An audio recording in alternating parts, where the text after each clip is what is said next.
Thousands of people waiting at the border for a chance to seek refuge in the United States will not be granted entry anytime soon. A judge ruled today that the Centers for Disease Control and Prevention cannot lift a pandemic-related emergency rule known as Title 42. Rick Chambers in the KTLA News Center with more on the decision and reaction. Rick. Yeah, Micah, more than 1 million people were turned away from the border in 2021 because of Title 42.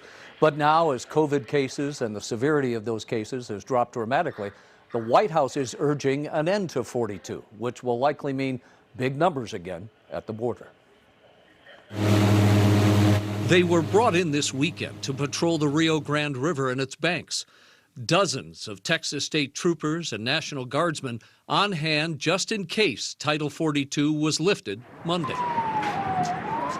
We're just trying to do these exercises as a deterrence factor. That way people don't cross into the United States. But a federal judge in Louisiana granted a preliminary injunction, keeping the public health order in place, at least for the time being. Title 42 is the only thing that we have in place right now in the United States to try to prevent that influx from coming in. She's referring to immigrants at our southern border. Some 234,000 were expelled just last month alone. That's over 7,800 a day. Now, Title 42 is a decades-old health regulation. It was reinstated during the Trump administration as a way of preventing the spread of COVID. But the CDC announced in April that it planned to end Title 42 on May 23rd because it was just no longer necessary, considering current public health conditions.